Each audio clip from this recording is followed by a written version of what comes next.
Okay, so it says I'm live. Let's see if it will behave this time, folks. Uh, so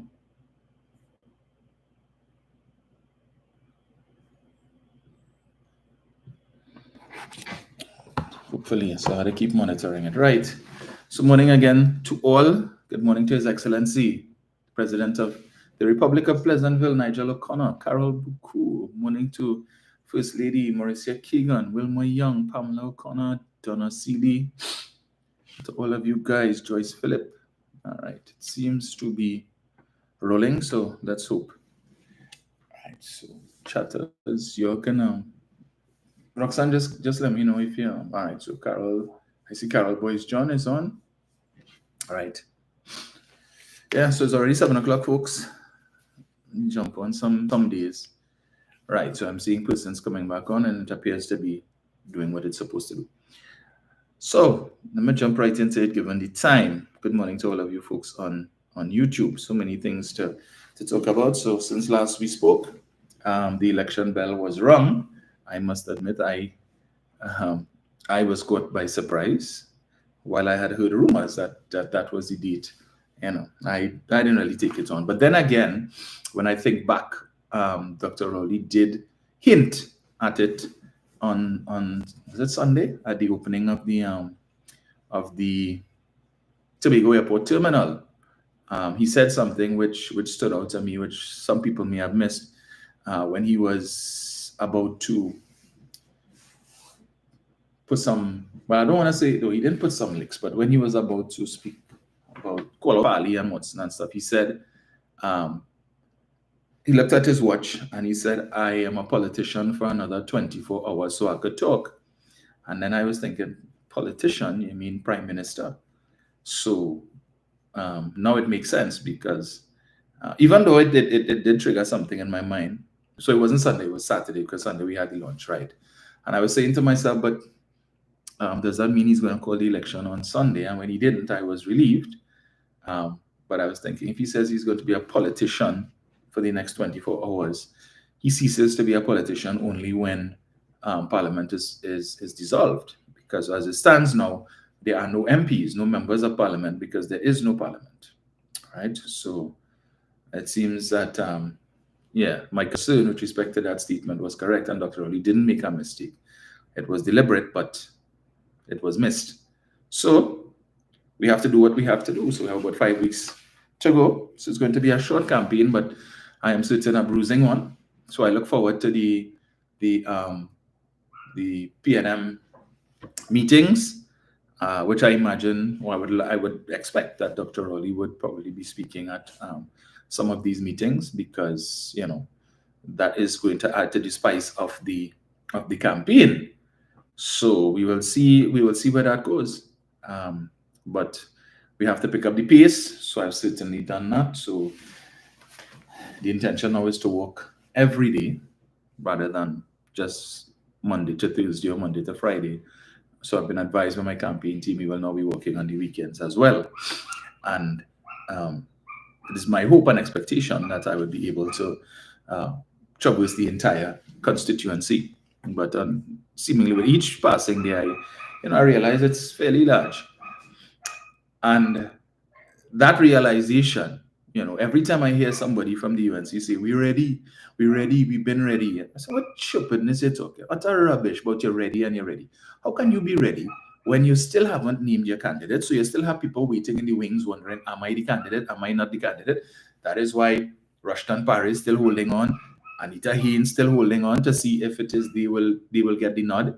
Probably not, and so many other persons who are waiting. You've named the 11 candidates, and if you're contesting 39, that means you still have 28 people waiting in the wings who have not been out on the field, who have not yet started working the constituency. And I want persons to understand something. When the political leader of the UNC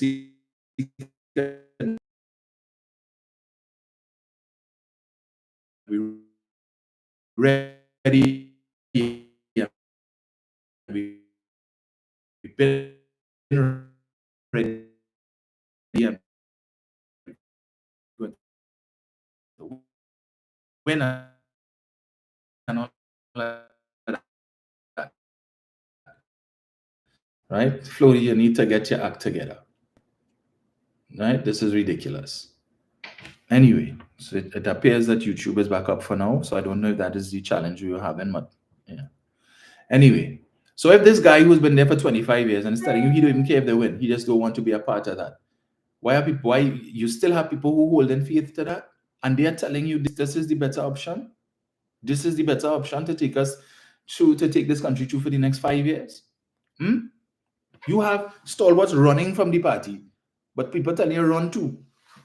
Persad-Bissessar coming on a platform and telling PNM people, yes, come to the house of the rising sun. Our doors are open. What doors? You're homeless. What doors open? Miss us with that nonsense. And then you have Philip Watts telling people abandon the red and come to the house of the rising sun. Please, for what? For what? What have they done in the last 10 years to say, okay, we are changed, we are reformed, we are a better party? You're offering us some of the same crooks and thieves who were there between 2010 to 2015, who have issues and matters before the court. But come home to that. We have now abandoned, or Persad-Bissessar has now abandoned, clear your name and come back. When once upon a time that was her mantra, clear your name and come back home. She's not uttering that anymore. So she ain't telling Ratiram, clear your name and come back. She's not telling Munila, clear your name and come back. She's not telling David Lee, clear your name and come back. She's not saying to Anal Ram, clear your name and come back, and whoever else that we may not know about. She's not telling any of these people, clear your names and come back, which is the right thing to do. But you denounce. Jeez. Anyway, folks, YouTubers follow him, all right? YouTube behaving now and Facebook playing the fool. Yeah. So I was saying she's not denouncing not telling these people to clear their names and come back. But you want to denounce Stuart Young and talk about how many recusals. Recusals is the correct thing to do. But we know between 2010 to 2015, the word recusal was obscene. What? Cabinet dealing with a matter that involves 5-6 different ministers, or matters involving 5-6 ministers, and all of them sit down on the table. Recuse? What name that? I have to plead my case here. Nobody don't know what's going on inside here. What happens in cabinet stays in cabinet. We're not even taking minutes. So there's to be no record of the fact that this matter was discussed involving that involved this particular minister. We rent in a building or something we're going to give some big contract to somebody that is affiliated with this minister, and he or she is sitting present in the cabinet room while this discussion is being had and this decision is being made. But there will never be any record of that. No minutes, we're not talking. And we're not, no recusals either. This is a bunch of persons who have no morals, no principles, right? They are unfit to run this country. And when you come in to delude people and talk about you're ready and you're ready. Ready with what? So they've been scrambling this weekend trying to see what if they could put together a pickup side. That is what they're going to be offering you for 2025, a pickup side. Hey, Prakash, there's no time to negotiate now. We offering you this seat. See if you could scramble one or two persons and just bring them. We just need names. We just need bodies. We know we can't win these seats, but we just need to fake it and pretend and just put people there. That is what they want to offer you. No serious thought going into. They have obviously, if it is you were supposed to have discussions with the COP on Tuesday, right? It means you don't know the names of whoever the COP is proposing for their candidates. We have not been told that the COP has had any screening exercise to screen these people to make sure that they are fit for purpose to serve as ministers in a potential cabinet, right? So let's bring whoever. We're not even going to bother to screen these people. We just need placards. That's what they are. A front. The PNM went through a process since last year, since January last year. The UNC has been calling for nominees to come forward. Since last year, right? They started first out the block. Nominations were closed in April, around the 12th or the 14th there, about after you had to come and pay $2,000 for each constituency that you wanted to be screened for. So they're extorting money from potential candidates as well. That is to show you. They're out of government and they're still coming up with innovative ways to thief or to deprive people of money. But then it's good for them. All of them who paid their $2,000, their $4,000 because who wanted to screen for multiple seats, it's good for you, right? Because you're encouraging that slackness. They had more than enough time. Nominations closed in April. Why did you set a date of April? and then didn't start doing screening until almost a year later. That is rubbish. Facebook. So talking to two sets of different people this one, folks. I just tired. I'm tired. Hopefully this thing will reconnect again. I keep getting breaks. Folks on Facebook, apologies, but I keep getting breaks in with respect to the internet connection. So it seems like Flow need to get it act together. I can't be paying you all a certain money every month, and there's where we get it. Anyway, yeah. So I'm making the point. They had from April last year to do screening. They had from April last year to sit with. We went from the UNC will win alone. We're not joining with any pop-up parties to all of a sudden now you're begging the pop-up parties. I was reading an article just now where Persad-Bissessar said that they met with the new president of the PSA. But you're ready. You just met with the new president of PSA. So how are you ready? With what intention? To get their support, to see if they have anybody that they want to offer as candidates? But you're ready? How did those talks go? Any decisions were made? They're not serious. That's how you intend to govern? By VAPs. So I wait to see on Monday night who they present. But anybody who seriously contemplating to put these people, you're damn irresponsible. You're very irresponsible. Because you are not considering the country's well-being. Right? You're focusing on, I just don't like the PNM. The PNM around 10 years is too much. I can't take our next 5. So I don't care. Wherever the UNC offers, whatever they put up, I give them a vote. I couldn't care. So it's not about you wanting to ensure that you have the best team of persons governing for the next 5 years. Wherever the UNC give you a pickup side, you're taking that. You could imagine if Trinidad and Tobago win the World Cup and they decide they're going to play, they're going to the World Cup, looking to win a trophy with a pickup side, you accept that? What kind of stupidness is that? That's the best team they could have put together. Look who they get. What about this one? That's how you would be. But governance of a country which is far more significant and serious than a football game, a football tournament, you willing to take a gamble with that. Yeah? And accept a pickup side. All you had to be crazy. Crazy. And you want to reject a party. And I'm talking here, but because I know they have the sycophants and when the video, the podcast is afterwards and people viewing and so on. So talking to them, those who come in on social media and talking nonsense about yellow is the code and yellow is the code. And Kamla Persad-Bissessar, you all focusing on past glories, and every time they have to talk about why is the UNC a more viable option, everything is always Kamla Persad-Bissessar. Kamla is a nice woman. Kamla care about people when she was prime minister. This was over 10 years ago. 10 years ago, she was prime minister, and you're still talking about that? What has she done in the last 10 years to say, listen, you will not have a repeat of 2010 to 2015? When you're giving them the crooks, you don't even care to get rid of these people and at least try and fool people now. Try and fool people at least now. You're not even willing to do that. What the hell I tell you? Yes, David Lee. I don't care that he before the court on $1 million bail. That was PNM propaganda. As the PNM do that, they set up the man. He didn't do nothing. David's hands are clean, his hands are pure, and his heart is clean. He is an innocent man, so I've given him to you.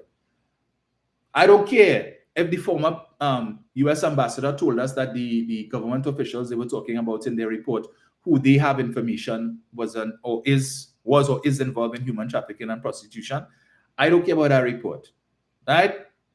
As far as I'm concerned, she was a PNM agent, even though she had nothing to do with the report. So the department that generated that report, or whatever evidence they have, they're just trying to make all East Indians look like crooks. So I've given you all Ravi again. And I've given you Ram too. I don't care that he was fired from 2 public utilities companies for wrongdoing, misconduct. And if we win, I'll make him the Minister of Public Utilities. To hell with all you. Talking about country before party, and go to hell. Go to hell. That's what she's telling you all. And person after person who leaves the party, who resigns on the party, is telling you the UNC has evolved into a cult of personality. This is about Kamla. The woman bent over, she hunched so, she talking about the wickedest bent over, the worst bent over. And while she's saying that you're bent over, I looking at a video on Sunday when they had their Pagua celebration. She went to some event, and the woman need assistance to walk up the step. I mean, not one or two people. You need two people to help you up and two people to help you down. Kamla Persad-Bissessar will be what, 73, 74 next month? But the woman moving like she's 94. Yeah, you have 90-something-year-olds who's stronger than her, more upright than she is. You really feel that Kamla able with 5 years as Prime Minister? The weight of that office? So it tells me she going there as Prime Minister is just going to be a prop. She is not going to be running the cabinet. Not like she was running it between 2010 to 2015 anyway. And we were told you have a lot of yes men around her who they were the cabal who were really calling the shot. So that when wrongdoing is unearthed and persons of integrity decide to send her the information and tell her, look, this is what is happening, coming to you, and bypassing this person. You are the Prime Minister. You have the power to investigate and to move these people. And what does she do? Dismiss the whistleblower. That's why they didn't want to support whistleblower legislation. And that's why they took Rai Ragbir to task, being the only opposition member who supported the whistleblower legislation. Right? When the whistleblower comes to you in confidence, because they believed in their hearts of heart that you would do something, that you would treat with the issue, that you would have concerns about wrongdoing in your government and address it, because it will show you to be stronger than you're an enabler. What you do, you sell out the whistleblower. You send their correspondence to the accused and tell the accused, fix that, himself to himself. And it is the whistleblowers in the end who ended up suffering.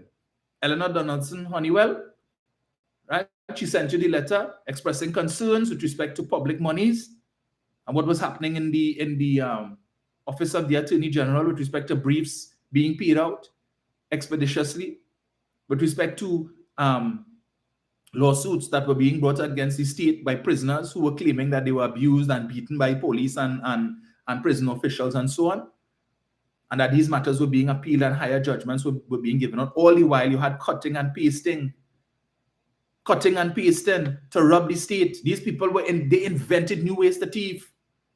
That is why Makandal Daga, who mere months into their administration from 2010 to 2015, mere months, wasn't even a year yet, is speaking, and he said, I have never in all my 50, 60 years seen so much thieving in all my life. People are stealing money like they invented it, like they have a right to thief. He was inside and he is telling you this. It's not somebody from the PNM making these allegations. This is Makandal Daga, who took a decision to be part of this Faizabad Accord, to align himself with the UNC and his organization, NJAC, with the UNC, and is telling you all months, they couldn't wait. I have never seen so much thieving in all my 50, 60 years. People are stealing money like they invented it, like they have a right to thief.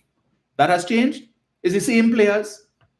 They're like a pack of wolves, just waiting. And as Persad-Bissessar proceeds, they're just there behind her, growling silently, waiting for you all to make the mistake to put them back in office so that she could just unleash them on the treasury.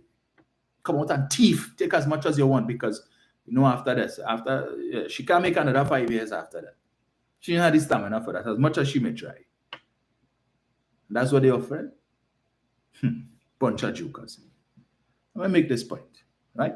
So Persad-Bissessar continues to maintain that Stuart Young's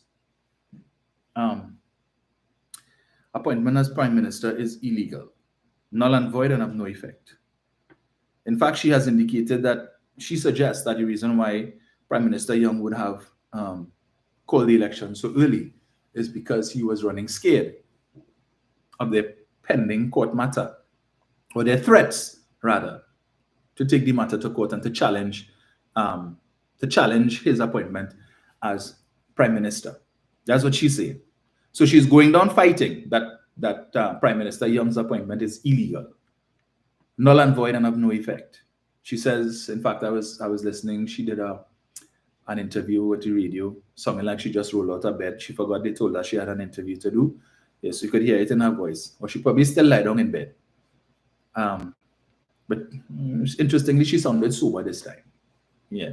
So she probably said, Gregory probably said, remember you have an interview in the morning, so behave yourself. Okay? Try and do it early enough, because then before you take breakfast, and we know what breakfast consists of. A baby bottle with something in it. Yeah. You know, you can't hold the cup or the glass. You need a baby bottle, yeah, and a bit. But anyway, so she continues to maintain that Stuart Young's appointment was illegal. Going down fighting, senior counsel. But if that is the case, then why are you participating in the? Why are you accepting the election? So basically, what she's saying, well, now that the election has been called, they're not going to proceed with the um, with the judicial review of that appointment to determine its legitimacy.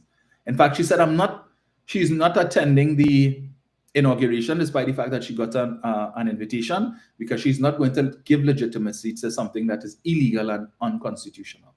Well, you are a lawyer, madam. And therefore, if you maintain that Stuart Young's appointment as prime minister is illegal, then why are you participating in the election?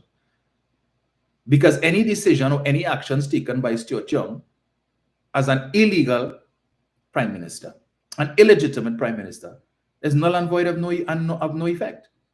So far from you coming now to say, well, you're not going to proceed with the court matter to seek judicial review of that development of Mr. Young's appointment, you know self you're supposed to proceed full speed ahead. Because based on your utterances, we are in a constitutional crisis. We have a man who you say is not the prime minister calling an election. If he is not the prime minister, he does not have the authority to call an election. So why are you participating? Why are you giving legitimacy to him calling the election if you maintain that he is not the prime minister? If he is not, he cannot call an election. But you plan to participate and you're ready for the election. What election? The election that the illegal, illegitimate prime minister has called? So then you owe this country a duty of care to proceed with your legal matter and challenge his appointment, because it means the general election, the calling of the election was illegal. To put a twist on the fruit of the poison tree. If the tree is poisoned, the fruit is also poisoned. So therefore, if Stuart Young is illegitimate and illegal, he's not the prime minister, he cannot call an election. But you're not challenging that. Who you're really trying to fool? So the inauguration ceremony, you would give legitimacy to that. But by you saying we're ready and by you offering up candidates for the election, it says that you're giving legitimacy to something that is illegitimate. So go to court and fight it. Tell the people, hey, you see that April 28th? No. That is not legal. Stuart Young cannot do that. He's not the prime minister. He can't call no election. So which is it, Persad-Bissessar? You can't be half pregnant. So you're picking and choosing which actions he takes you will deem illegal and which ones you don't think you are willing to accept. So you're willing to accept the election date because you figure you're ready and you figure you're going to win and you've been calling for this election date for the longest while. So we will accept that. But other things that he does, we will not accept. You don't have that right to pick and choose. It's either it's legitimate or it's not. So you need to proceed to the court, right, to give a determination. Because if you are correct, and his appointment as prime minister was illegal and illegitimate, then it means that the outcome of any general election that he called would also be illegitimate. Are you prepared for Trinidad and Tobago to be a laughingstock? If you so believe that you are correct, proceed to the court. This would be a huge victory for you. Probably the first in your life as an attorney. But your personal attorney, Israel Raja Khan, is of a different opinion. And he has been senior counsel for longer than you have been. Right? His career is certainly more stellar than yours. And there is no doubt nobody's going to challenge the fact that he is deserving of silk. You, on the other hand, are not. And even he called you out as a hypocrite. And not a hypocrite, as a fraud when it comes to the issue of silk. So let me just read for you what Mr. Khan had to say. In fact, so certain is he in his belief that he had no issue in penning a letter to the newspaper. And the letter is entitled, well, this is from the newspaper, Young legally appointed prime minister, but great majority of people's disadvantaged. As of today, March 17th, when the president of the country appoints Stuart Young prime minister, he becomes the de jure and de facto prime minister of the Republic of Trinidad and Tobago. And all the old talk as to whether the president would be perceived to be biased and partisan because she comes from the bowels of the PNM is making a mountain out of a molehill. It is simply political rubbish. You hear that, Kamla? Your personal attorney, Israel Khan, is saying, you see all this yapping you're talking about it illegal and stuff, is political rubbish. That's what he's saying. So basically, he endorsed you should be in the, what is coming out of your mouth should either be in the labas or in a toilet bowl. Right? You're making no sense as a senior counsel.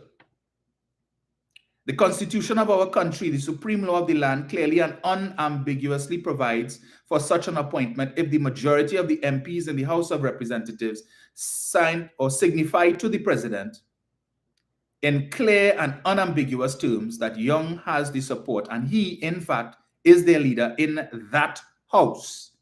In that house, that is where it matters, not outside. In that house, the House of Representatives, he is the leader in the house. Whether or not they support him outside is a different matter, but when we come inside, it shows it is not rooted in any kind of research. It's just something that pop up in the head and it's sounding good. Make Google your friend. Make Yahoo your friend. Come on, you have so many different search engines. Put some effort into it and stop being intellectually lazy and come in and put rubbish out there. And then unfortunately, you have people who will take what they say and run with it. The nonsense that they talk about, they're taking that and running with it. So I was talking to my cousin who goes to Roytech, right? 22 years old. And she's telling me one of her colleagues, you know, young man in comedy telling her about, they talking the politics and stuff. And, you know, that even though now this is a young man who, based on what she says, grew up in a PNM household and he used to support the PNM and stuff. But the things that he's hearing, the propaganda now on TikTok, because they have a whole set of persons in their age group who coming out now on TikTok and making videos. I've seen quite a few and talking the most arrant nonsense I have ever heard. Abject foolishness, utter rubbish. And I'm asking myself where they're getting these things from. And they are speaking with conviction because they believe it. And there are other young people who will not do the research and seeing persons their age group who are interested in the politics talking this nonsense. And unfortunately, they are not being exposed to the other side. Because those like myself, I am not on TikTok, right? That's probably the one of the very few social media platforms that I'm not inclined to get on. But it seems I may have to change my mind because persons have advised me who look at my podcast. I would say, listen, you need to take some of the things that you say and put it in snippets and put it on TikTok because that is where the young people are. And clearly they're being misguided. Clearly. So my cousin is telling me that this young man come and telling her, well, you know, he's to support the PNM and thing, I know, but some of the things that he's hearing and whatnot, and maybe you should give the UNC a chance, and you know, what utter rubbish. And when I start telling her, you know, about these different things, these UNC candidates who have issues, former MPs who have issues, and what are some of the challenges that party faces, you know what's the problem? These young persons are not armed with the information to respond when the colleagues who looking at this garbage on TikTok come in to try and sway them to, you know. And that is what is needed. But TikTok and these other social media platforms have created a generation of persons whose attention span is very short. So they will not sit down and listen to me for 2 hours, right? Because their minds seem to have been so impacted that they are accustomed. So anything more than a minute, 2 minutes, the patience wastes and they can't listen. So you have to break it up in bite sizes for them. So if you're talking on one topic, you probably have to do 5, 6 different videos.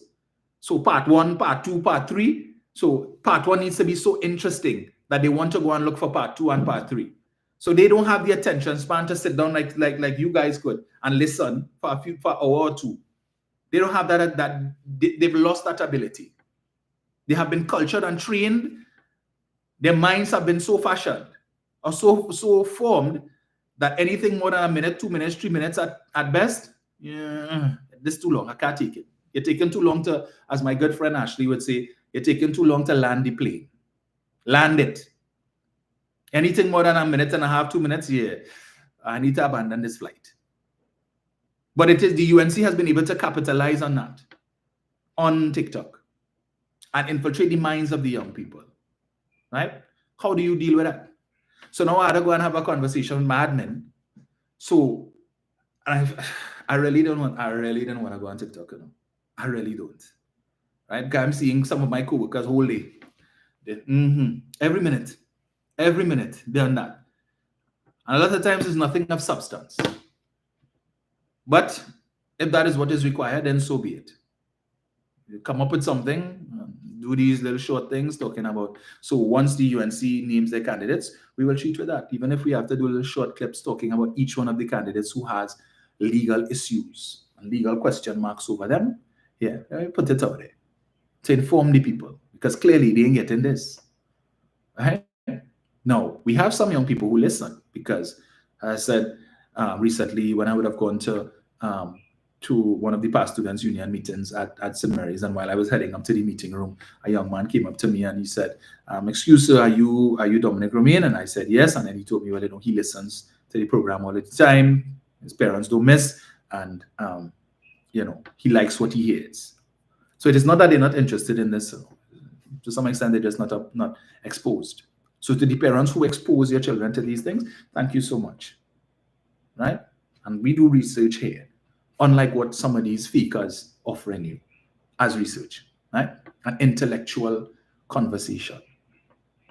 Oh, I saw they attacking the current prime minister because of an incident that happened, was alleged to have happened 33 years ago at St. Mary's College, right? Our shared alma mater. And while they would focus on that, the other aspects of Stuart Young's tenure at St. Mary's College, they wouldn't focus on. So they wouldn't call all the people they're talking to who were there at the time, who are still alive, the few of them who are still alive in terms of the admin, the teachers, and so on and so on, to ask them questions. So aside from this incident, how was Stuart Young, in terms of as a student, how was he? All of these things, they're not asking. But as Prime Minister Young would have indicated to me that he would have left with gotten a gold medal for accounts. And that is why at one point he was contemplating a career in accounting. But they wouldn't focus on the academic side. So this incident took place, and we hear certain perspectives about bullying and taking place. Even if that did in fact take place, right? This is 33 years ago. I'm not dismissing any act of bullying or alleged bullying, as the case may be. But I recall in my time at St. Mary's College, right, there were these things. I mean, I would have experienced a little bit. I wouldn't really call it so much bullying, right? But you had situations where, because of my dark skin, that for me in my 7 years at St. Mary's College, and I went through it, right? There were students who used to tell me, hey, stand up by the blackboard and close your eye and close your mouth. Right? And then they'll say, hey, look, Romain disappear. Or some nonsense that, hey, look, a uniform pin up on the blackboard and stuff like that. I went through that for 7 years. I had to hear about my complexion, about how dark I am and whatnot and stuff. And people used to call me darkness and all kind of nonsense. It didn't really matter to me. Par for the course. And see, I see there was something called session, where you would just be in the classroom, or it's lunchtime or recess time, and you just see a whole crowd of people come around you, and then they start to sing happy birthday. And when you hear that, you know what's coming after. As soon as they finish singing happy birthday, is licks. Everybody who are around just raining licks. It's kick and cough and all kind of thing taking place. That happened to me once, right? And the first man, after they finished, the first man who was within reach, well, I dealt with that. But I was not one to engage in violence and stuff in my time at CIC. That wasn't me. But these were the things that happened. And we went through the whole time, and it's every day that used to happen. And the ringleader who started that nonsense, today he's been in prison for the last how many years on a murder charge. He is one of the persons who was named in the Dana Sitahal matter. I saw, the original murder charge that he was serving time for was dismissed recently, and he was one of the persons discharged. But he remained in prison because of his alleged involvement in the Dana Sitahal thing. But that was the norm. That was the norm. And again, I am not supporting bullying, but as young men growing up, these things happen in an all-male environment, and that would happen. You have these slackers who, sometimes in order to yourself, you might be, somebody is bullying you or you're being bullied, and in order for you to try and protect yourself or maintain some level of not sanity, but you don't want to look like if you're soft and you're petty and people can take advantage of you. Sometimes the person who was being bullied ended up turning into a bully because That's what the situation was. They just get tired of being picked on. And so they needed to show some level of force, and they're not going to go up against the persons who bullying them because they're probably smaller than one. So they will then go and find somebody who's smaller than them and who is vulnerable, and then they go and pick on them, because that is how they are able to cope with it. Rather than you go home and it's like, okay, it's like, why me? Every day is me. So they just reacted by doing the same thing that happened to them. But there's nobody wakes up and say, I'm going to be a bully. You don't do that. Sometimes it just happened. You in class, somebody bullying somebody, and it looked fun. We just playing, we just kissing was the big thing. The person might start crying, like, what to you, right? We just joking, might behave yourself now. Part of the course. And many of us here could probably identify with that. But that is what happened. I wasn't there. In fact, Stuart left, I think, just a year or so before I came in. But come on, really? Anyway, Mr. Young, Prime Minister Young, I believe, has responded to that whole issue. Understand that the young man who was involved, since he had migrated to Canada, and he's living a good life today, but I don't know what the exact circumstances are. But this is something that happened 32 years ago, right? So in case they want to dig up on me, yes, when I was in St. Mary's College, I kicked somebody. He dared me to do it, right? And I did it.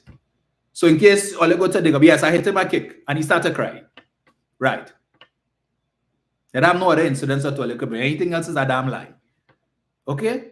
And see, even except for that incident where I talked about when I was the victim of a session, and the first person who was within reach after the rain blows on my kick and cough and all kind of thing. In my anger, because first man I grab, right? And that was that. Yeah, but I wasn't known to be, I was no fighter. I try to avoid those things while I was there. And see, I see when you get there, so you had the segregation thing. I don't know if it still exists. But the white boys used to be in what they call the Milky Way, right? Because they would line by themselves, and of course they would have the token person of African descent or East Indian who would be accepted in their circles, and then the East Indians they used to call that Pieville, so they would have their groupings, right? I don't think we didn't have that many persons of Chinese descent in my time. So the rest of us, we would just filter in wherever. So if you were fortunate enough, they find, yeah, you're cool, yeah, you can line with us. But what would have happened is that those who were not part of the Milky Way by virtue of the fact that you weren't white or you didn't have fair skin, you were probably friends with this person. You all went to the same primary school, or you grew up in the same neighborhood, and your parents know each other and stuff, and you would have been accepted in. But for the rest of us, we were just drifters. Yeah, you find yourself. Otherwise, you create, so you have a group with everybody. I was really part of everybody. I had all kind of friends. I wasn't inclined to hook up with any particular group. That wasn't me, right? And the way that I grew up, my mother was not one to let me go and line by anybody's house in Form 5, Form 6, when those guys used to be going to the nightclub, coconuts and Pier 1 and all these things. My mother wasn't allowing me to do those things. So I didn't even bother to ask, right? So, yeah. I just went, I did my thing, I did what I had to do. I enjoyed my time at St. Mary's College, and I continue to give back to the school today. And any things like that, all those incidents, I dismissed that. Yeah, that was part of the course. It's what happens in the schools. But anyway, right? Certainly Minister Young is who he is today. So, but UNC would try and dig up all kind of thing, because in 2015, it wasn't an issue. In 2020, where was Nadia Khan in 2015 and 2020? Your brother wasn't so affected then when Stuart Young became a minister of government.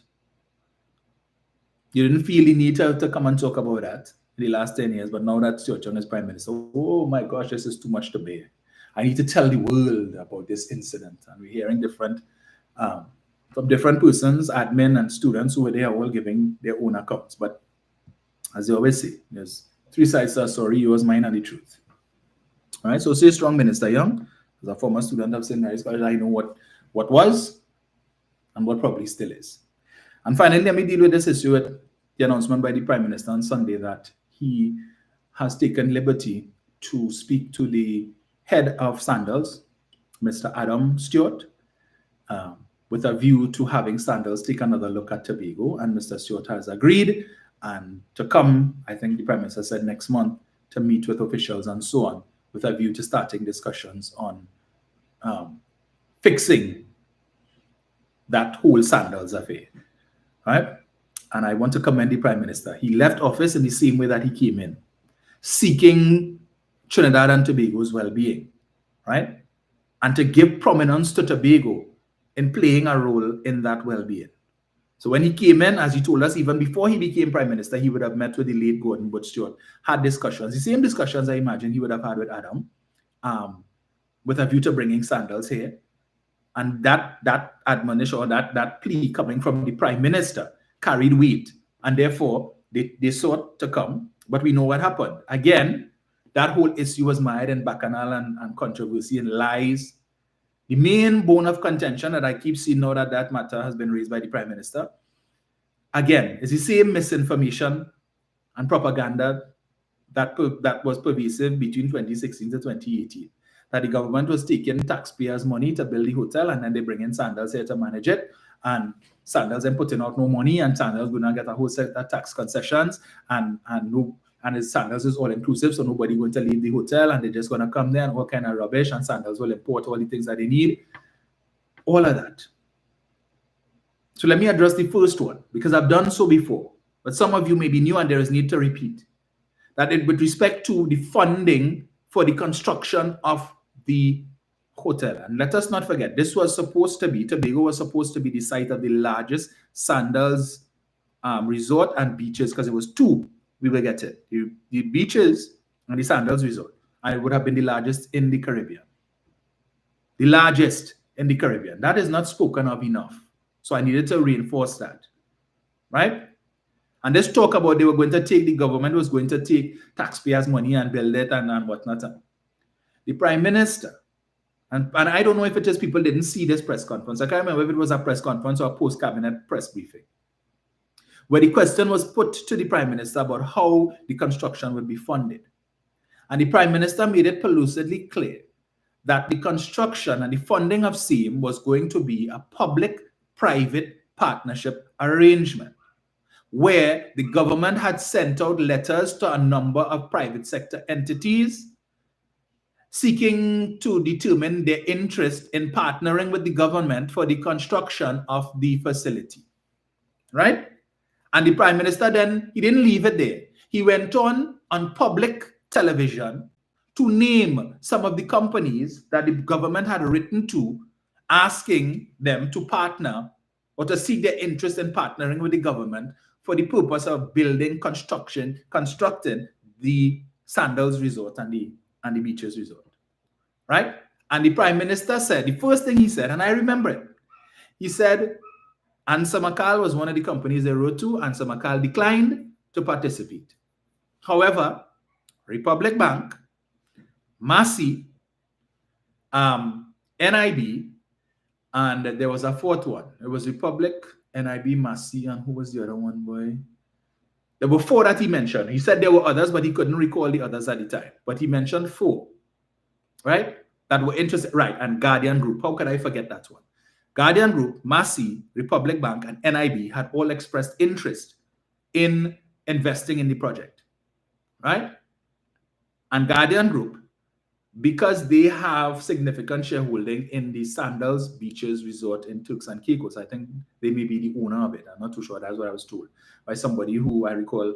I was part of a session where a lady who markets the facility came, and she was talking about it because she was trying to sell timeshares and stuff in that venture. And she did make mention of that fact. And that's when I first learned of that, right? That they were all interested. And the quantum of monies that these persons were willing to invest in this project would have been more than sufficient to cover the entire project. So there would have been no need for any government money, any taxpayers' money to go into that. But those were the four main ones that the Prime Minister mentioned had all expressed interest in investing in the project with respect to the construction. And there would have been others as well. But the issue is it never got to the negotiation stage. You all may recall there was a negotiating team that was supposed to have been led by one Wendell Motley, former Minister of Finance. They were supposed to sit down with the Sandals official and hammer out the particulars of how this thing was going to work. The only thing that was in place was, according to Mr. Gordon Butch Stewart, the late, was a little MOU.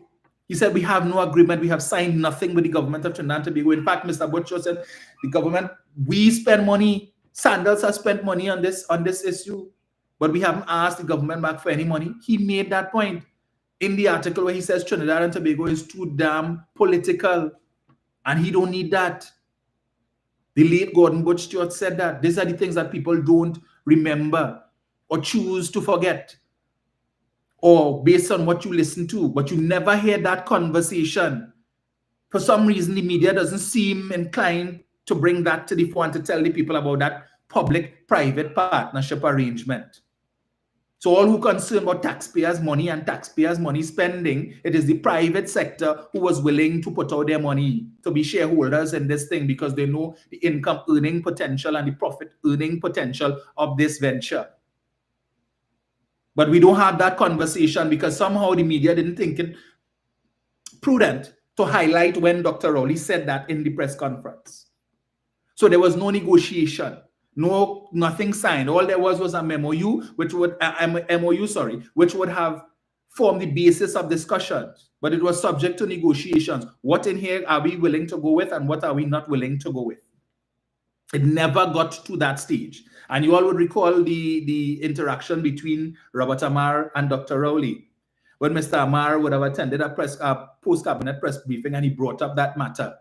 But because it never even got to that, Dr. Rowley totally forgot about that. So when Mr. Amar asked about this negotiation team and the involvement of Wendell Motley, and Dr. Rowley said, no, I don't know about that. Afterwards now, and then Dr. Rowley came back and he apologized to Mr. Amar because he had forgotten that there was a negotiation committee that was put in place but never got to do its work because of all of the couture and bacchanal. And before he could even get there, Sandals decided we be gone. You're all tarnishing our brand and a set of lies and dotish talk. We don't need that. We don't need Tobago. Sandals is doing extremely well. They go and they negotiate with international airlines. They promote airlines. We have a new terminal in Tobago that can accommodate some 3 million passengers for the year. So as Sandals here, Sandals not they spending their money to go and talk to this airline and that airline and tell them, come to Tobago. Come, we have our resort here. They need to generate business for the resort. For those of us who look at cable TV all the time, you see Sandals advertisements coming up. You have people who hop from Sandals to Sandals because they can afford it. They want to experience it. And this nonsense talk about the people will stay in the resort because it's all-inclusive. Rubbish. 2 years ago when I went to Jamaica, I was in an all-inclusive resort. They had everything you could think about. 5 different restaurants. So if you didn't like what the main restaurant had, you could go and get something else depending on what your appetite felt for on that day. But I was anxious to leave. After the second day, I was anxious to go out and see Jamaica because I don't know when I'm going back. There's so many things I looked up before I went to Jamaica, right? So I want to go to the River Falls and I want to go to the what they call it, the River Rapids, and I saw something with people on horseback in the sea. I want to experience that too.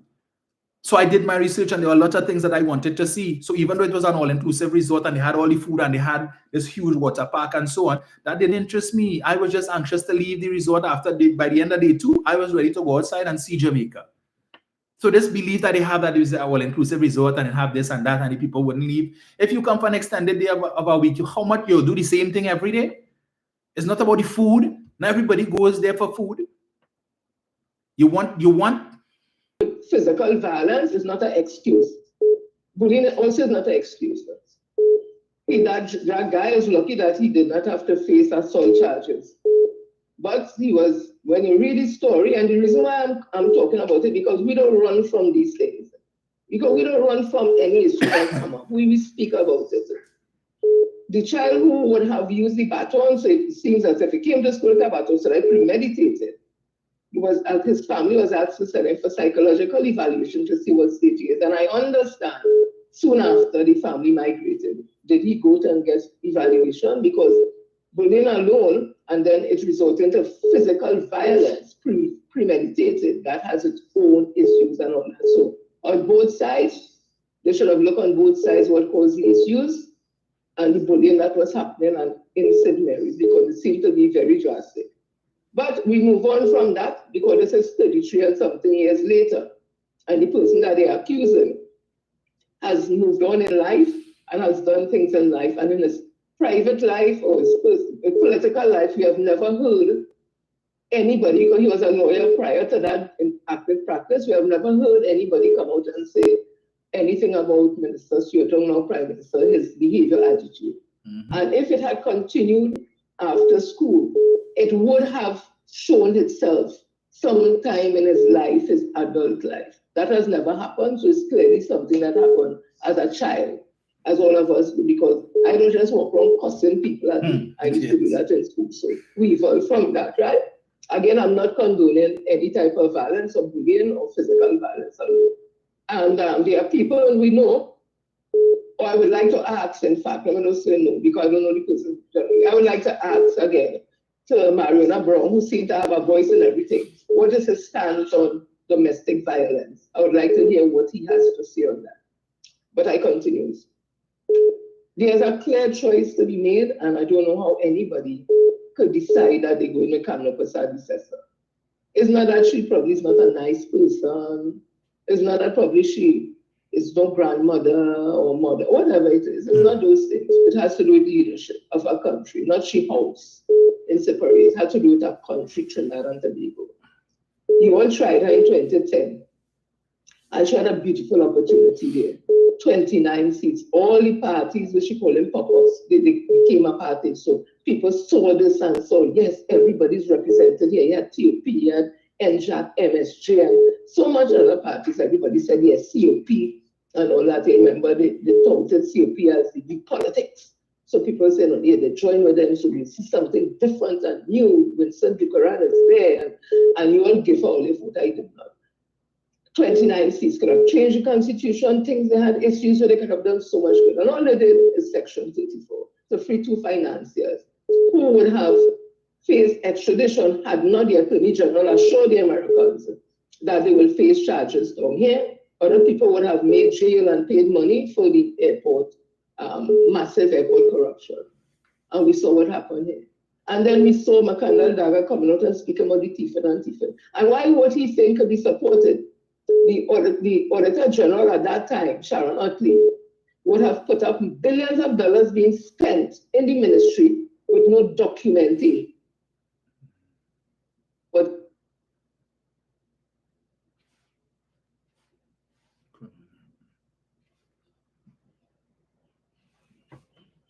hello? Yeah, Jen, go ahead. Oh, yeah, sorry about that. So as I'm saying, there's enough information and evidence out there, and I don't know how people could consciously still want to vote for UNC. So I'll tell you, and who consciously remains in UNC.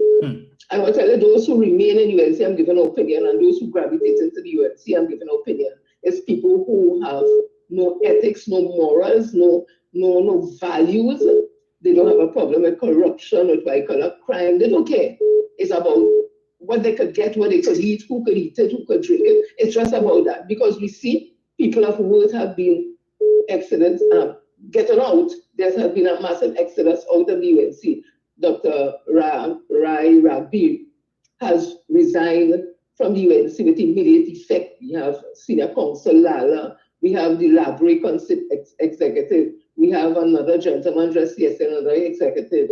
We hear what Victor Roberts said, and it continues. And you're telling me people still running into that. So birds of a feather will flock together. So anybody running in the Watts and all of them who run in, ask yourself, what is their character? Ask yourself their credibility. Ask yourself if they could stand scrutiny.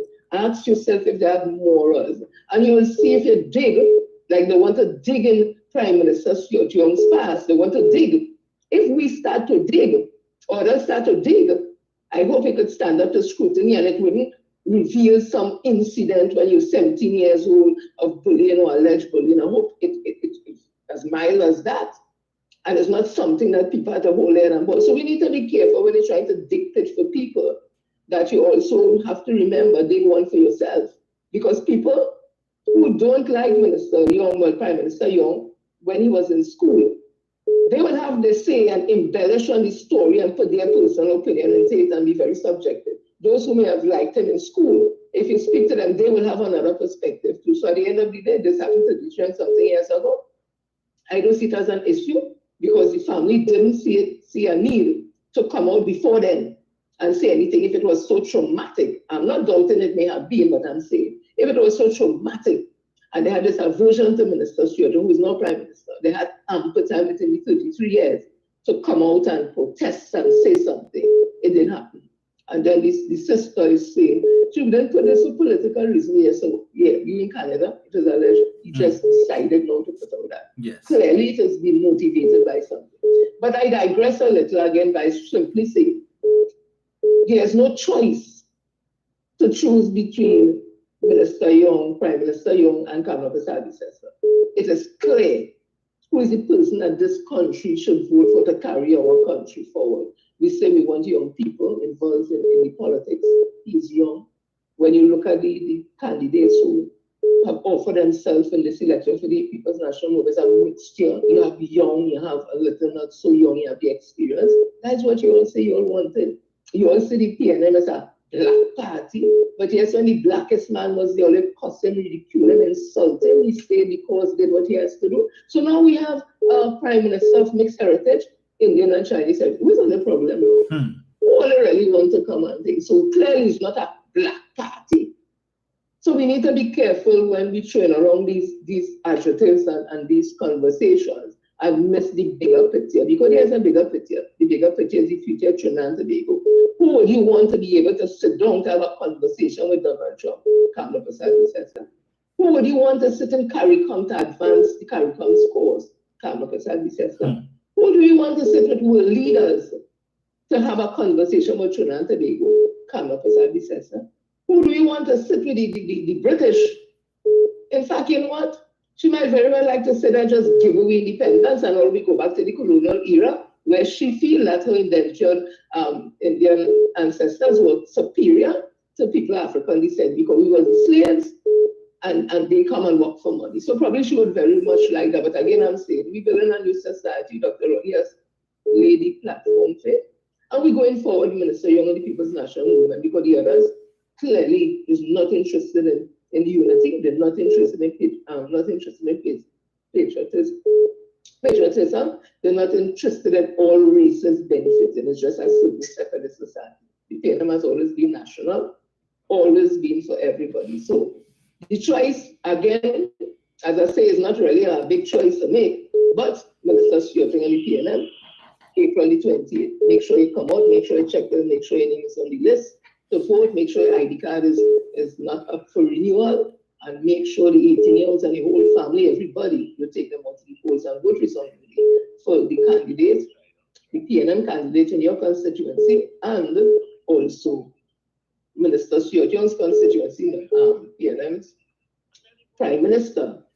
For the spin on St. Anne's West, we come out and doing proud. And the people of Malabar was the constituency? Malabar Mausika.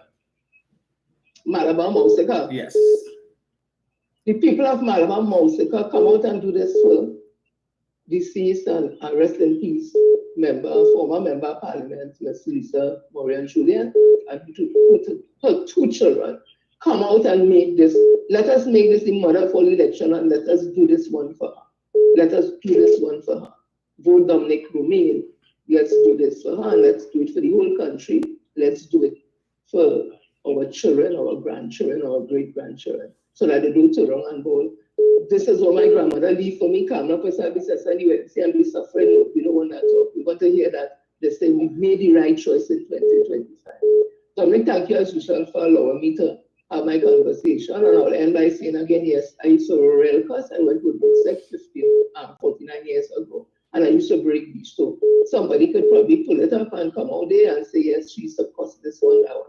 Never been expelled. I was suspended, took part in netball, represented my school at the highest level. Yeah, so have a blessed one. Thank you, Jen.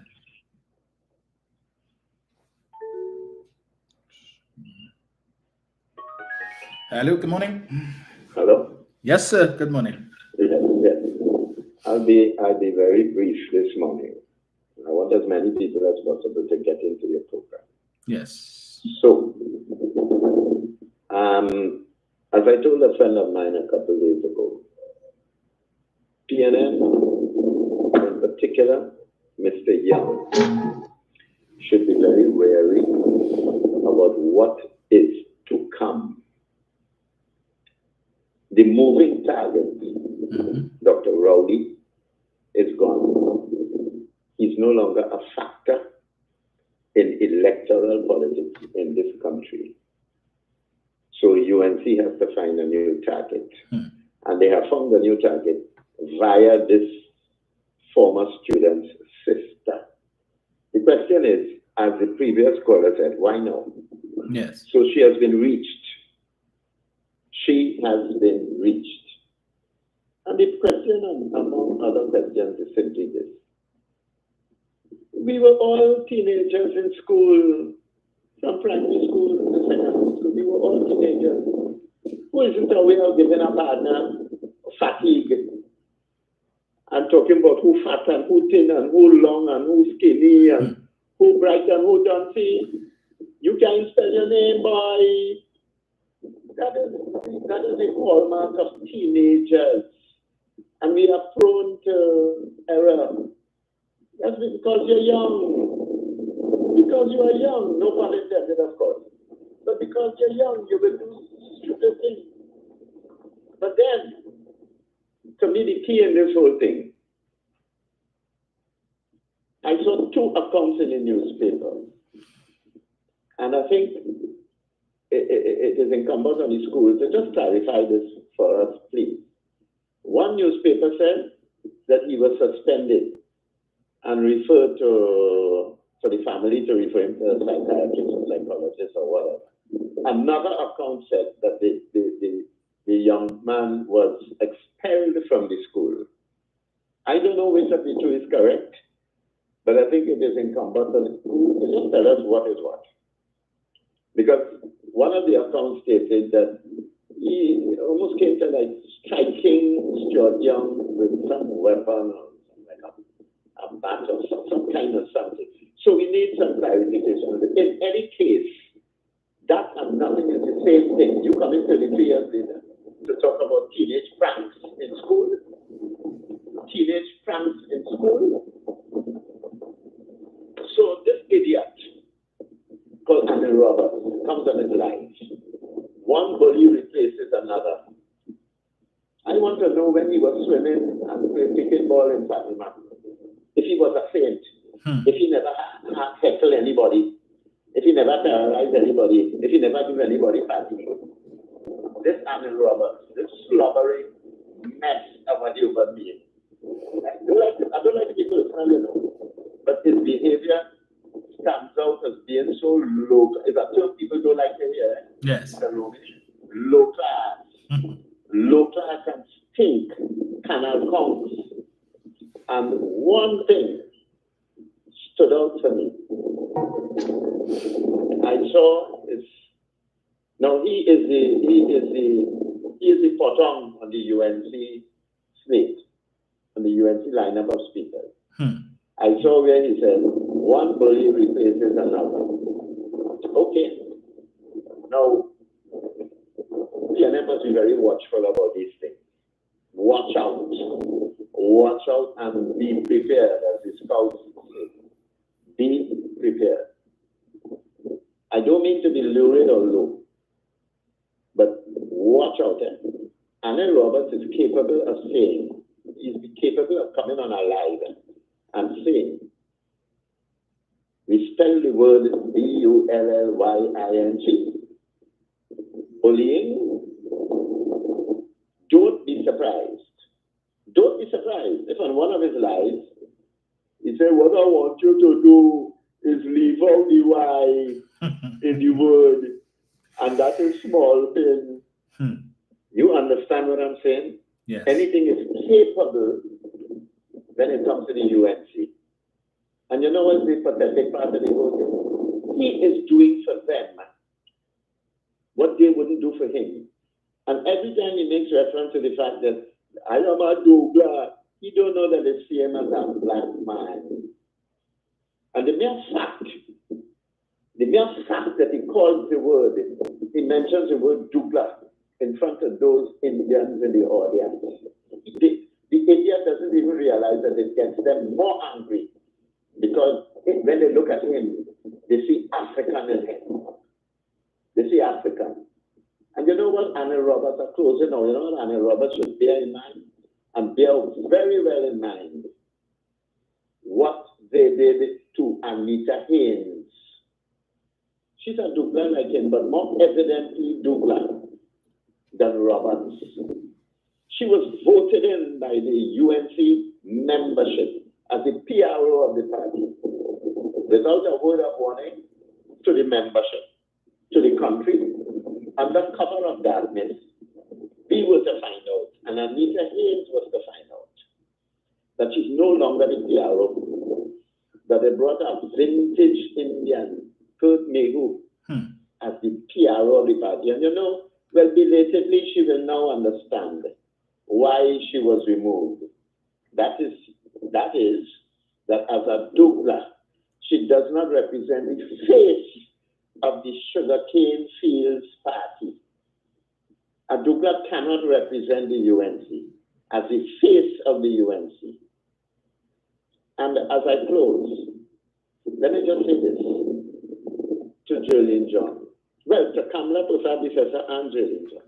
Kamla Persad-Bissessar, once again, you may now be permitted to refer to the new Attorney General as Wiggy, which is the name you gave her when she called your full name.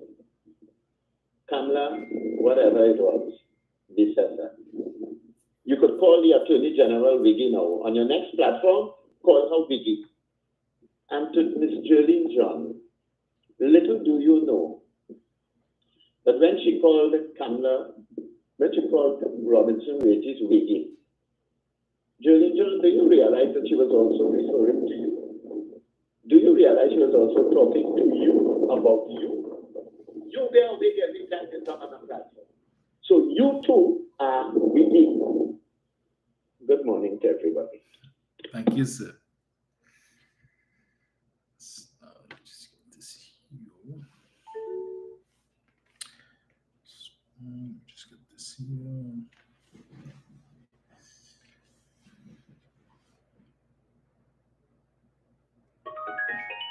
Hello, good morning. Hello. Hello. Hey, good day, Dominic. Yes, sir. Morning. Morning. Dominic, we know that the UNC campaign's strategy is they don't play by the rules. Mm-hmm. They will dig up nasty things and say about you. You know, I think most of the time those things are not true. We could start off with Eric Williams and Franklin Kahn. You see, they make them two guys there because they wanted to get that man in. To weaken him, because when they did it and them guys get charged, the call was call elections. Right? Then they tell us Manning and Hart thieving billions, and one man went quite in Malaysia or something, so and come back to tell me this and that and all kind of thing because they were behind dirt. Prominent fellas, working with the UNC, you know. Right, they had a political party and they got the thing to come to tell me all kind of thing about rules in law of the company they contracted to build the government complaint. But you know when they search and everything and all the checks and balances was proper. But you know the damages was already, and that is it, eh? The damages, when the damages already done and we find out the truth because it's long gone and they start 3, 4, 5, 6 allegations on other people again going down the road. But you only start one allegation on Kamla Persad-Bissessar, and all of a sudden the woman group coming out, and this one, and she's a woman, and this and that, and look at the kind of nasty politics and all kind of nonsense. A constituency having a skit, so that I practice the thing because it's competition. So everybody will be, you know, indoors practicing the thing to come out to be the best to win. Don't want to come out because they make a little skit and they think the UNC start to talk about racism and attacking this and that and that. You know, Dr. Rowley's wisdom would have seek clarification from the the Hindu organization. One of them was the Satmaraj and his organization. The other was small ones under him. And different people had different views on it. But Dr. Ali said, look, listen, here what? He apologized for what his members and them on the constituency have done. And he explained to the country that we must be tolerant to people's religion, because basically he was talking about religion of everything. You ever heard Kamla make anything like that when she called people kind of nasty names? Kamla would never do them kind of thing. But you know, these days she telling the blank black man and the want be people with their ancestor name with wigs to come and vote for she, because she care about them. But the UNC supporters and them don't see that. Actually, most of them ain't seen that, because we realizing that most of them start to wise up, and that's the educated ones. Because if you notice the exodus of people like Larry Lala and Ragbear and those, there are not much you could talk about them first, and them, you know, to say that they this and that. They are a small thing, yes, it's thing there. But there are much you could talk about them. But here what she have him. 7 years a man had to go to court, because I don't know how the court had asked him to intervene to give us a witness statement in a matter between contractors and the EMBD that he headed. How he involved in it? Because he's not supposed to be involved in any contracts in the first place. He's not supposed to be directly involved in it. For some reason or that the court had to call he, but he's saying the PNM. Is the PNM going after him? It's not what he do that the court interested in, you know? Because the matter is EMBD and the contractor. Because as far as we understand, the contractors took the EMBD to court, and EMBD counter-sue to defend the money they're asking for. But somehow he see that, and he telling them it's PNM. The next one, he with his tax breaks. Somehow his tax breaks end up in a private citizen multi-million-dollar vehicle. So the state now will minus the taxes that the private citizen is supposed to be paid using his tax break that has to be for him and him only. You know, he say PNM. And the next one with the EMBD matter, say, you see, join me now, so you don't think this so. PNM going to be after we. And all the supporters, diehard supporters, that believe in that nonsense, that they will never ask their leaders to give proper accountability. But they must go back there and be in charge of the treasury again, empty it, as in 2015, when the central bank governor said no money to pay public servants, empty the savings in the national gas company, $16 billion of it all gone. And then they want to come back there and think, no, they never account for them thing. But Dominic, you two have to be careful with them, and that's why the reason that you all have to even step up the game. I know it's very hard for the site to put the facts in, because people like to hear couture and bacchanal. The normal average reader, they'll flick through things on Facebook and those plating and them, but you know what? They like to hear glaring headline. Mm-hmm. Young and bullying in school. I mean, you come with that, and it vexed me, the mainstream media, because I usually look at the mainstream media to get my source of information, because you see Facebook, I always say Facebook is an unforgiving place. You put things inside it, you can't pull it back. And I will tell you something, the UNC blogger learning the hard way from the WASA manager. You remember, he lost his whole house. He caught at the telling me, you have a house there, liquefy that and pay the man the money. You understand? So I know Facebook is an unforgiving place. So I be very careful on what are the information I take from Facebook. But in mainstream media, you expect better from them. Somebody says something on your thing. So the mainstream media never even finding the thing to go and reach out to the victim himself to get a better understanding of what actually happened around the time.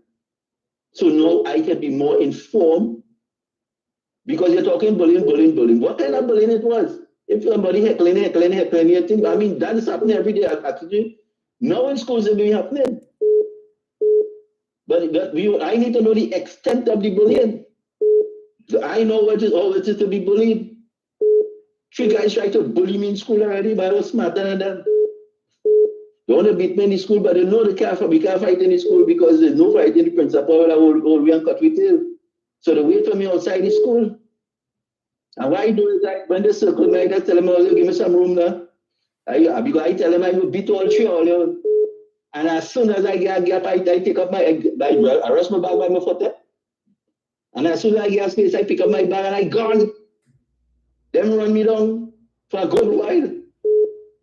Until I reach in a place where they can't run me down again because they come in my area home by me. And when I reach home, I tell my brother about it. And my brother tell me, don't worry. The next day when I went to school, boy, they pong me. The whole school pong me. I coward, I run. The thing, everybody watching me and laughing. And I walk into all my friends and them in my class and do one more. They're distancing themselves from me. It was very hard for me. But I remember saying down in class, the end of school thing, and I started, what I would do this time. And when I look, I see the gang from by my side come down. And I say, yeah. So anything the boy, they make sure they follow me, they kick in my foot when I walk in and all kind of thing. So when I reach outside there, the main police are up in front waiting. And as he come close to me, my brother come and jostle him. And you see him? Don't interfere with this fella again. Because if you touch this fella again, I will come back and have a deal with you. And me and my brother leave him, and that was the end of bullying. Until other people doing some bullying, so come to me for protection from them bullies and them. So I know what it is to be bullied. But bullying, it has different types of bullying. We can heckle you. But I know to take my heckle. Take a heckle and be quiet. If you don't know what to say, just stay quiet and laugh. You know what has happened when you're being bullied too, when you're thinking it, because when you start to laugh with them, it becomes no fun. But when you start to get angry, now they just want to heckle you. But if they're saying things about you and you feel offended about it and you're laughing with them, eventually the disease upon you. So by coming to tell me now that say things that young inside our parliament for what, 2010, 2015, right?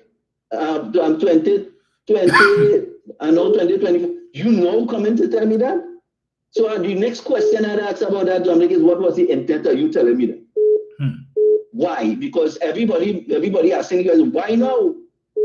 Because if you ask any question of why now, what was the intent? Why did your brother come forward and say that a couple of years ago, while Young was swearing by the president, or going to swear to the president, going into his first time into elected politics, and then he did it the second time. And now he's coming up to that. No, you come because he's gonna get the office of prime minister. So now you come in to tell me something like that. That's what was the intent, and if the intent is to bring him down, then you have no. I don't need to hear nothing more again from that.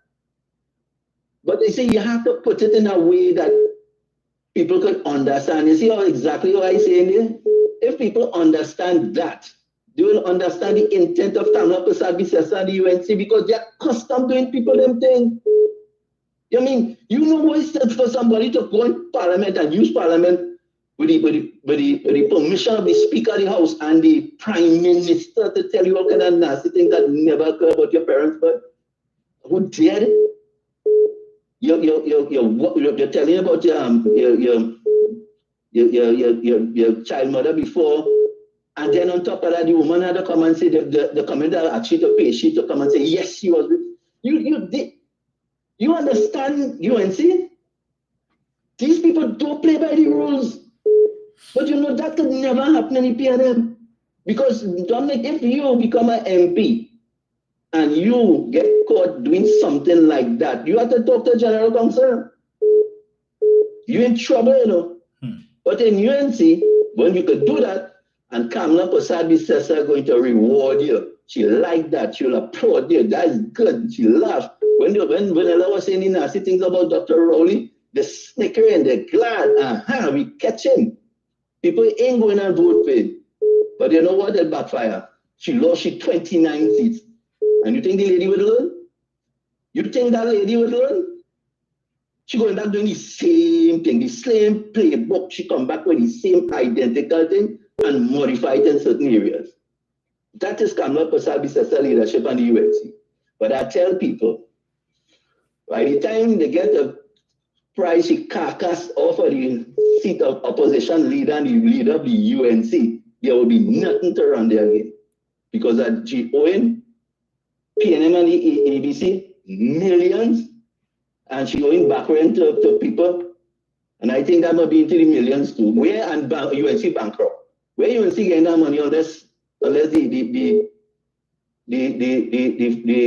what is called them pumping back money into that again? Because they see the pump, they have no money to pay the ABC and PNM, but you know they have money to pay prime time advertising on a radio station and the TV station. By the time you see 7 o'clock reach, you start to see them go to shot. Them thinking cheap. You can do that, and they're talking about running to the court about court Young being swaying, although all the information is telling you that she's a senior counsel. So all the senior counsels and them say, well, look, boy, at the end of the day, there's nothing wrong with that, that's legal. The way of the happening thing is legal. She keeps saying the thing and she's going to court. But you're owing people. You're owing people for court matters that you lost. You don't want to pay the people. But the same people think you want to bring them in court now. Something that will be wrong with UNC and them to support this lady. Well, we see now people now start to wake up and open eyes because they're living by the droves. I surprised Victor Roberts left. I surprised he left because he was doing anything for Kamla Persad-Bissessar. For you to go and take your hard money, buy coffin and go and drag it all over the place. And I mean, when you do things like that, people look at you and say, well, got this man off the rockers. You know? But he would do that for UNC and Kamla Persad-Bissessar. Why sorry for them is because I am seeing they're offloading good people. And I say people like Lala and these people, it's not much I can say about them. You know, there are things I can talk about them, right? You know, things but great news. But not much compared to a man with $1 million bill that you screening need to put you back. Since before the 2020 election, they're telling you about the thing that's going on with him. You still screening and put him back. He's still a matter there. But you telling the nation that Stuart Young shouldn't be prime minister because of something that happened about 3 years ago, and this and that, and everything. And who it coming from? It come from the victim? The victim gave any statement? Was it a routine matter of the police to investigate?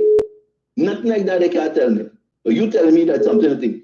So I didn't listen to they say, he say, and everybody say. And I know that the people who telling me that lie bad. Don't make what I telling you, hey, all they had to work extra hard to debunk the lie because they comment left, right, and center with the lies. They don't overdrive because Kamla is fighting for her to stay in the UNC, not to be prime minister. Right now, she's fighting to be the leader of the UNC. So she circles Wagner, she blows the door whistle, and they're protecting she like that. So even though she loses the election, it's going to be still hard to move her. Because the people that are wrong her using the internal system, which she has full control over, they can't move her. So she's going to be there as the opposition leader after 25 again. Or let me say the political leader, because if them small parties and them start to gather everything and they can gather enough seats to come together as a coalition to form the opposition, she go in the backbench. Well, Dominic, I have plenty more to say, but for another day. Thank you very much. Thank you, sir. Hello, good morning.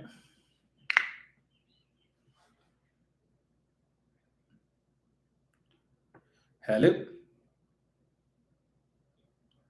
Hello. Come on here, Brian. See something here.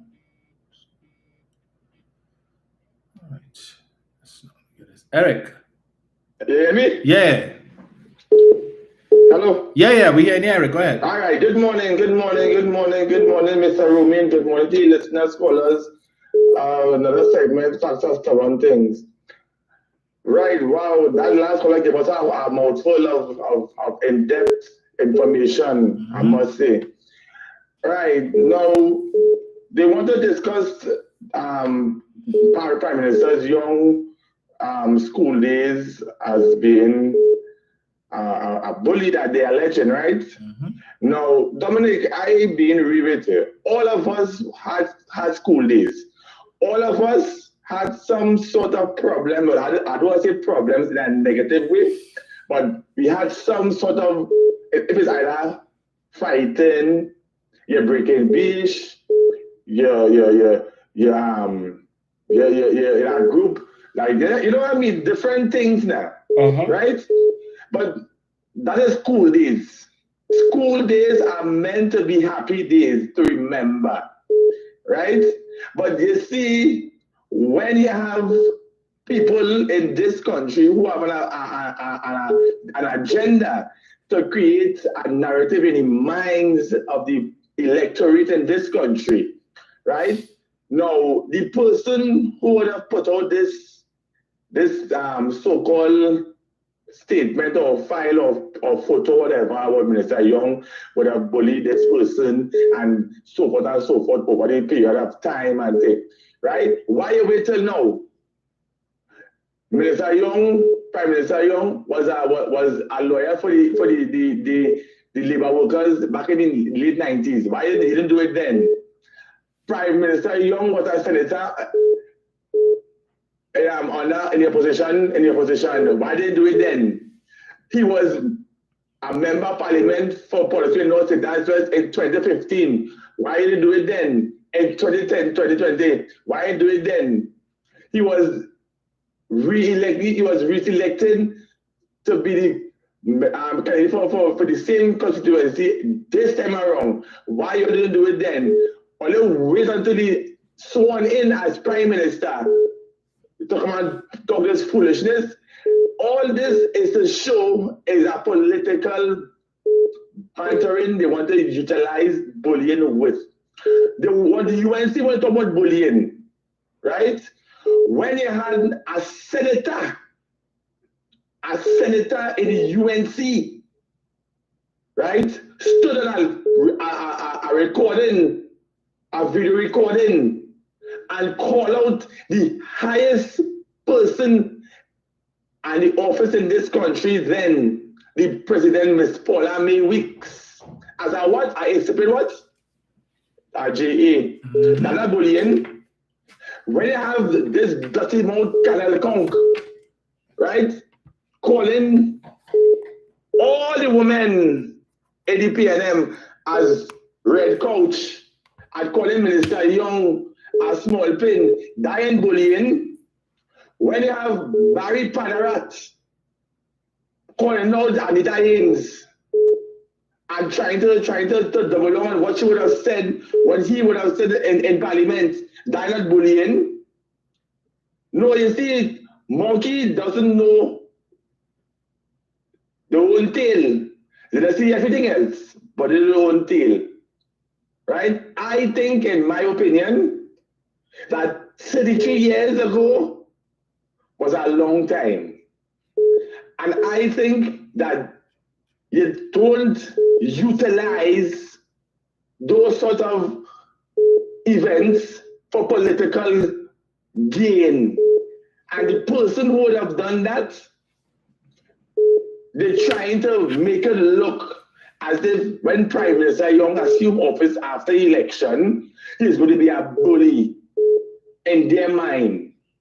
Right? And then they have people on the live here talking about, oh, the Prime Minister Young would have bullied Kamla, Persad-Bissessar, Zami, and all them things. You understand? That is much better. Dominic, that is talk. You know, talk and this thing, right? Talk on these things does create. It's up to you if you felt. It's up to you if you felt in your mind offended, and as the last caller said, if they want to heckle you and they want to make fun of you, you just go with the flow. You laugh and you think and you make joke. If you get offended and offensive, it's no self they don't want to heckle you. No, I was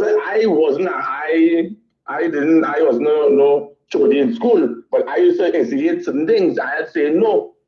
But at the end of the day, looking back then and looking now, you would have seen, right, where and what would have happened then and going forward today. Look today, the person who we was heckling today, we are good friends from since school. Well, after that situation, up to this day, we just still talk and we just still make and laugh at what transpired back then in school. Yeah, as adults today, we just still talk about that and we just say you must so and so and thing. You say yeah boy thing, and that's how you build relationship. You don't use them thing as a political tool in the public space because all you feel like that the university is so white as lily. Well, that I don't say white. You understand? They damn yellow as a curry truck. You understand? But with that being said, and then let us not shift focus on this bullying thing. We have an election to fight and an election to win because all of them complaining now and they say, oh, why go election now? I am appreciative that the election should go now. Catch them with their pants down. All of them. Kamla, Yellow Bloomers and Brazil, she get pulled off of her body on Monday. Because she knows she's coming or she going. But we wait to see on Monday if the Anita Haynes will be back in Tabakit, because we all know she pushing to put Sean Sobers in that constituency. She's not going to put back Rushton Parry Mayaro. This fella who was in the office of the Attorney General, who was the spy, I forget his name. She will force it on. Well, we wait to see the unveiling of the next 28 prospective personnel in the UNC because she says she's from Tobago. So we will be able to see, and we just see Tobago as well with Farley and there because I hear that Bacalana Cross did reject Terrence Baines and they want, and I hear what's that Bacalana Cross day. So we wait and we see. But people, let's stay focused. Let's get the message out there, right? And we're going to be comfortable. We're going to go out there with your friends, your family, your mother, your father, your bougie, everybody, and go and cast your ballot for your respective candidates in your areas. And on the election night, we will all gather at Balize House, Woodford Square, wherever have you. And we will all join one voice and say, great is the PNM, great is the PNM, great is the PNM. And we have succeeded to continue the development of this twin island called Trinidad and Tobago. Dominic, good program. I love fun and I listening. Thank you, sir. Hello, good morning. Hey, Dominic. Hey, boss. Dominic? Yeah, go ahead. We're hearing you. Yeah. Dominic, hear me? Yes, sir. Glad to see you Sunday, man. You look good. Thank you. Continue and all your best wishes. I just want to say, man, people got to be aware of the UNC tricks. Politics is a game. And right now they're trying to play a game to get back into power. And once they get back in power, they're going to destroy this country again. Look, for instance, a coalition, when you read a lot of the experts say it doesn't work because everybody coming fighting for position. They don't study the country welfare, the citizen welfare, right? Look, for instance, Hope wanted to join up a coalition with different parties, NSC and thing, right? Just because one of them come in a room and one flag was up and one flag was not, the sheriff jump and fish you out.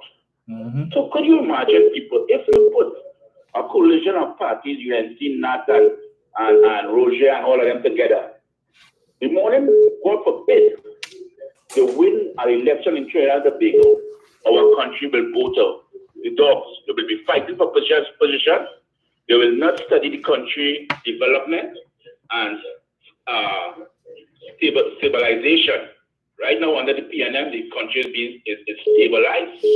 So people, know what you all are doing and put back the PNM in government because stabilization and Minister, future Prime Minister Young have this country going in the right direction. I don't want to be long because I'll give other people opportunity, right? Thank you. Dominic, you have a good day and blessings to everyone.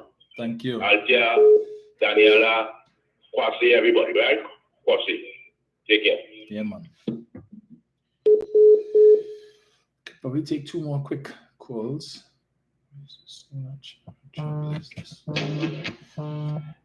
Hello, good morning. Good morning, sir. Good morning, sir. Welcome, welcome, welcome, welcome. Trinidad and Tobago Prime Minister, everybody, good and bad, welcome to our lovely island. Let me get to the point, straightforward. Don't mind what they say. Everybody full of sin. Everybody have sin. Who cast, who saying anything, cast, and they don't have sin, let they cast the first stone. I and you and the whole of Trinidad and Tobago know about sin. We know have the sins. So what they're doing there is like when you light a fire in the wrong place, a lot of smoke, and it will get attracted. People will be attracted to it, but it means nothing. Just as it came up, just so it had to go down. God is the answer, and God put that man there. So you don't worry about them. And I know, and we know, we know, Trinidad and Tobago know, PNM is going to win the election. Thank you, sir. Thank you, sir.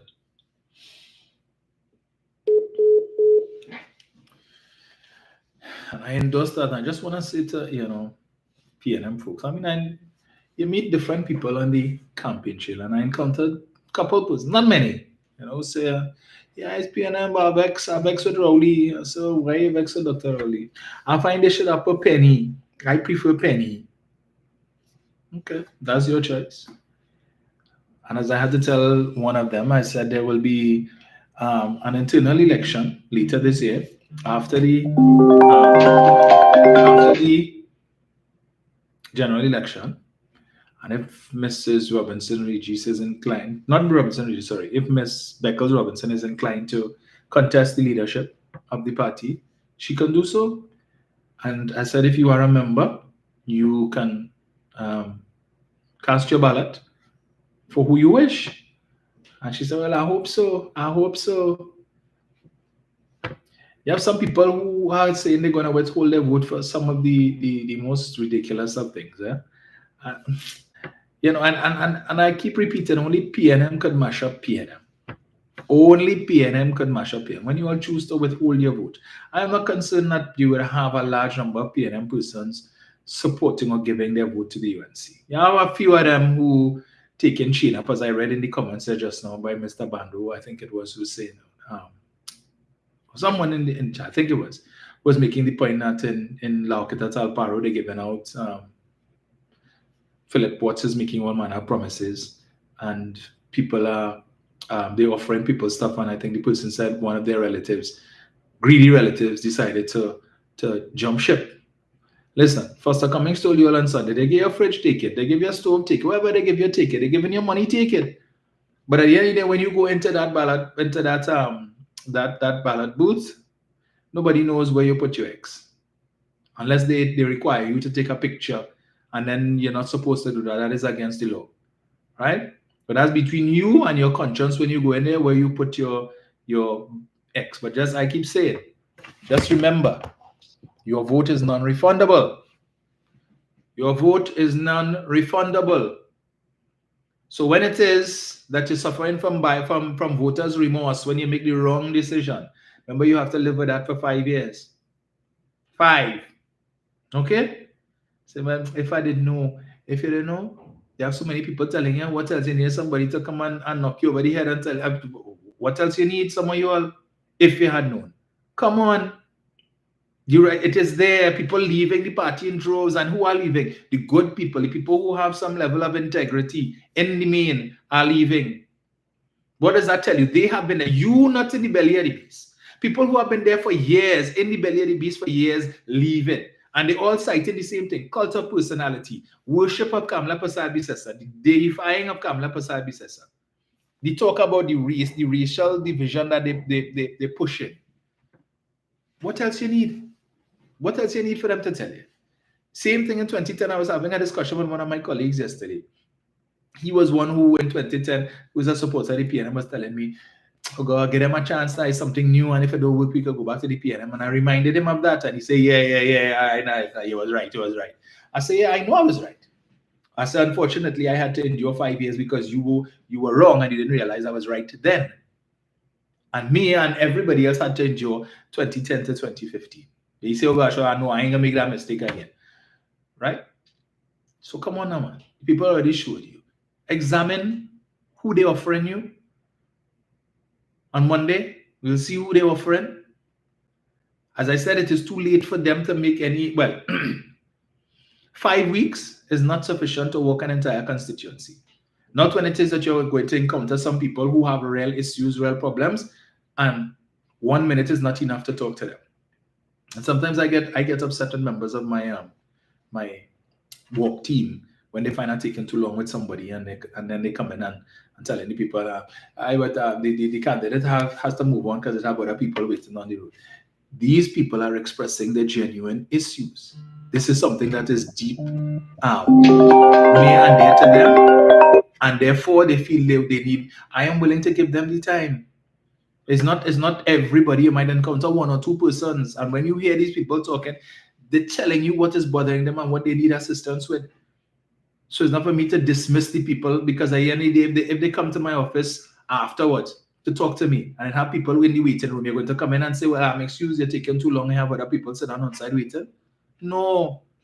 And these are the little things that will cost you votes, even though it's not about the votes, but the people, they're looking for an opportunity to off-burden themselves, and they're talking to somebody who they think will be able to assist. Relax for yourself now. Relax. Okay? Because when the UNC candidate or whoever else pass, and they say, hi, how you going? And shaking hands, okay. I just want to show my face card. I just want your vote. But I'm not interested in hearing what you have to say. And if you're not interested, remember, they always say people may not remember what you said. They may not remember what you did. They remember how you made them feel. And if you make them feel that you're interested, and I'm genuinely interested in hearing what the people have to say, because they have real problems. Just making that point. Let me take this final call here. Hello, good morning. Hi, good morning, Mr. Romain. Morning. Mr. Scott from Alabama. Hi. Okay, I just wanted to make the point of, I do not believe that we as citizens fully appreciating the response of Ms. Kamla Persad-Bissessar as it relates to her long-time allies and friends and patriots, right, within the party, and their movements to leave, and her response to them in as a leader, right? And it to me, it's frightening, and I really would want to encourage the population to vote right this wrong, because if it is that these are long-standing persons within the party who would have, given themselves fully to service, to you, the party, to the country, and this is how you're disregarding them. Who is me? You don't know me from Adam. So if I am to approach you, and that is the question we should need to ask ourselves, if the normal, regular citizen outside of election is approaching Ms. Kamla Persad-Bissessar on any matter, would she just disregard us in the same callous manner as she continues to disregard a loyalist, a patriot, the persons who would have stood for in tough times, in good times, opposition or otherwise? So that's my contribution this morning. We need to really ask ourselves that question. Yes.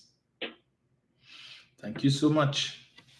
So we will chat again on Sunday, folks. Hopefully my team are going to, well, we'll see how that goes, right? But I'll make every effort so to do. To have stuff we need to discuss, because I was speaking to somebody recently who works with the URP program, and they were telling me between 2010 to 2015, and particularly so 2014, 2015, the URP program, rather than them using the money to provide, as the name suggests, as the name says, unemployment relief to these people, that they were using the URP program as a slush fund to build mandirs and temples when there were people in need. That is not what the program was intended for. And we would have read about that. Jack Warner would have put it in the Sunshine newspaper. They were building temples and mandirs all over and renovating temples. And I have no problem with, because these are religious houses, but put aside something in the budget to assist. But you all were using this program as a slush fund to go and build temples and mandirs. You weren't building churches. Total disregard for all of the other religious organizations in the country, and you were focusing because the leader was of the Hindu faith and a majority of our ministers were of the Hindu faith, and we're using URP for that. We will talk about on Sunday about how many people they fired in the first 6 months, while they talk about jobs, and we created jobs here, about how many people they sent home. That is not spoken about, and the media wouldn't talk about that. But they want to go and dig up anything that happened allegedly happened 33 years ago in school. Come on now, better than that media. But anyway, they're singing for the supper because they're hoping Kamla come back and all the houses that this administration has built, right, that they could get one. Because remember, always getting houses and grocery vouchers and stuff between 2010, they were trying to buy the media. So you have many of them who still open because, in fact, one of the reporters, when she was interviewing Stuart Young on Monday, asked them a question about the HEC appointing Adrian Leonson, because many of us want houses, and we want houses, and herself included, wanted HGC house, So anyway, they could. Hello, good morning. Yeah, Mr. Rumi, good morning. Yes, sir, morning. Yeah, you see this issue with this studio? Mm-hmm. No, that is so much a dotishness that's fun. Because here, anytime it's school, whether it be primary, secondary, you're bound to have bullying. You must have bullying. There is no way you could get away from it. Listen, Mr. Robert, anybody who grew up with big sisters and big brothers would have suffered at their hands with bullying also. Because anytime you have a big brother or a big sister, they are going to take advantage of you. 91.9% of the time it was your parent, your mother, your father who would have been your savior. There's nothing you could do about that. So when they come and tell me that, listen, they're really wasting time. It was easier if the lady had told me, well, listen, Mr. Young can't be Prime Minister because when he was a baby, he pissed and crap himself. Yes. You understand the stupidness of the situation? Mm-hmm. So when you tell me about bullying, you really ain't saying anything. Yes. And earlier this morning, I heard you speaking about the candidates or the lack thereof for the UNC. Mm-hmm. But it's something that you must never forget. The constituencies of the UNC, those people turn out in droves. Yes. And they don't care one hell about who the candidate is. Once the candidate appears for people who look like them, that is it. You understand? Yes. Just imagine a man who is under police investigation, he cannot give a fair account, his money missing, his houses missing, and they have people standing up and telling you his man is a good man, he's the best thing ever happened to them. And they were protesting to ensure that the political leader don't replace him. What does that tell you, Mr. Owen? Do you think they are going to change for their situation? It's easier if you see a pig donkey instead, but you would never see them change. Never. You understand? And listen, the political leader of the UNC, whoever it is, could depend on that. Now the African population is different because you will tell you, listen, that's another question, so me and supporting him.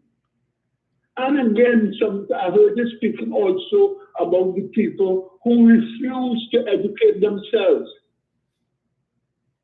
And I say that it is so easy to educate yourself, the amount of sources of information there is. When somebody tells you something and it sounds nonsensical, because you know when it sounds nonsensical, you just have to see if you could research or get more information on it. It's like you're going to the doctor and one doctor tells you have cancer. But sometimes that same doctor tells you to seek a second opinion because near perfect. You understand? Mm-hmm. So when I hear people talk, and I say that, look, they are some like what you say, they're intellectually lazy, and they refuse to educate themselves, then you just plain stupid. It makes no sense I speak to you. Because I personally believe that stupidity should be illegal. All stupid people should be in jail. They have too much avenues for information out here for people to come and load you up with a pack of crap and you accept that. I am serious about that, Mr. Rumi. I don't make joke about that. When somebody tells me something, you see this great matter between my ears here, I just think about it and I ask myself if what they're saying to me makes sense.